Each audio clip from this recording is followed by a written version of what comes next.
Well, I'm going to ask you the same questions that we're asking the people on the street. So the first one and we need to know. So let us know exactly, Jason, when will the world end? Like, give us a date. Like when we look at the cells of our body and we look at organisms and we look at it or complications, when you go talk to a doctor and they talk about all these diagnoses of this and this is, or the medication needs to be this or that, we start to learn we're very complicated creatures. Just us, our own body, DNA, our brains, we're still learning a lot. Cancer, how things attack. And then you look at the world and how things are made and we start to learn about it. And then you look at the universe or the galaxy. So where I'm going with this is when they say that kind of thing, when's it going to end? There could be multiple answers of it's not just the world. Like, what if the world has already ended? There could be an overall end where, yes, like what we think comes down and things change in our bodies and souls.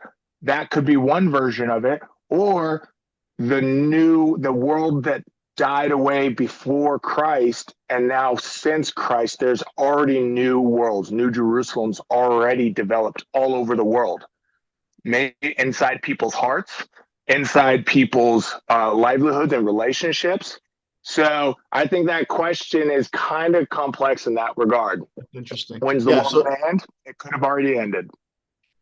I've never thought of that, but it makes sense. Well, first of all, a doctor can't tell you when you're going to die. Even when they diagnose you with something terminal, they'll give you an estimate, but they don't really know. Educated guess.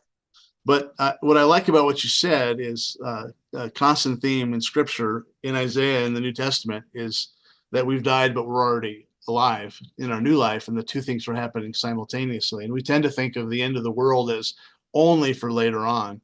But we know that for ourselves, the new life isn't only for later on. There's an overlap right now. Well, the second question is when the world ends, whenever that is, what will it look like? In the back end of Isaiah 65, it starts to talk about what the new world's going to be like, and how pretty, and there's going to be less destruction and pain and suffering. And he gives like imageries of what it could look like. And then I was thinking, wait a second. So are we thinking physical realm right now? Or is that also in someone's life? Like when you receive Christ into your heart, that suddenly all those pains and sufferings and those terrible bondages and things that kept you a slave, physically and psychologically and spiritually. But if you start to get those broken off of you, are you no longer free there? Your physical body might still have those elements of cancer or whatnot in them. But if your spirit and your mind are in a completely different, it's born again, new wineskin stuff, you're a new baby born again. And I think in this case, it's going to look like where when you see a person's life that is so bondage with depression, anxiety, suicidal thoughts, lusts and pornography and lust for money and greed and lying and I need fame, or people that live in darkness and they don't let anyone into their darkness in their spots of their life. Hey, everyone pull up their cell phone. Let's look through everything that you looked at and talked about in the last in a day or week. Do you feel so free where you can do that? Breaking a bondage would be like, I feel so, no matter what shame and guilt I have, I feel free where you can look at all my stuff. You could have a video camera on me all week and I'm going to have my sinful moments. I'm going to have my things, but I'm not going to feel bondage to it. I'm going to feel like, hey, thank you for shining the light into my darkness. It's like, be the light of the world. Well, the light is supposed to go into the darkness and we're supposed to constantly put the light into our darkness of our hearts. So I would say that the new world is happening already for a lot of people. And the New Jerusalem and the new kingdom supposedly is supposed to be the church, and it's supposed to be a village or a tribe and a community. And that is supposed to be the light on top of a hill. And we are supposed to be creating New Jerusalems all over the world. When I blew my knee out, real quick, I know I'm talking a lot, but You're good. When I blew my knee out, that was a physical thing that happened to my ligaments. They went in and the muscles were completely torn apart. So they went in and did a much longer surgery and put new ligaments in because my ligaments were so destroyed. They had to put new cadavers in. And then for about 2 years, they're like, yeah, you'll never be able to jog or run again because this is such an intense one. Well, I did a physical therapy rehab for about a year and a half, and there was not very much going on. And I was so depressed, drinking a ton, trying to indulge in other things to make that pain go away.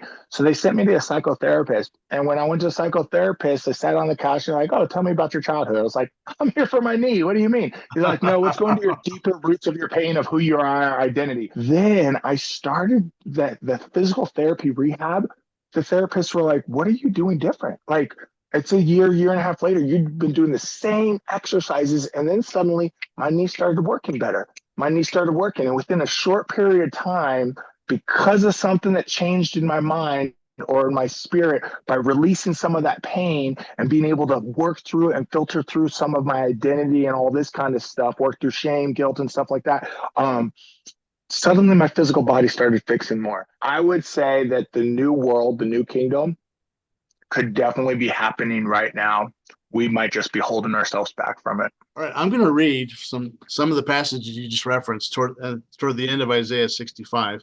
See, I will create new heavens and a new earth. The former things will not be remembered, nor will they come to mind. But be glad and rejoice forever in what I will create. I will create Jerusalem to be a delight and its people a joy. I will rejoice over Jerusalem and take delight in my people. The sound of weeping and of crying will be heard in it no more. When something becomes anew, doesn't mean that that thing that made you cry or weep suddenly isn't there, that cancer or that person didn't die.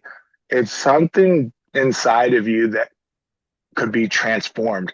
The reason I say that word transformed, because in scripture, a couple times in Isaiah, it keeps talking about transformation. It says will be signified by a complete transformation where all things will be made new. Transformation is interesting.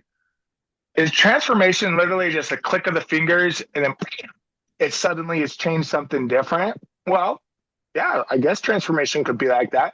But does transformation, what we know it to, is it a process? But there's action involved with transformation. So when I hear this, I'm like, well, for a new kingdom, for a new thing, there's a process.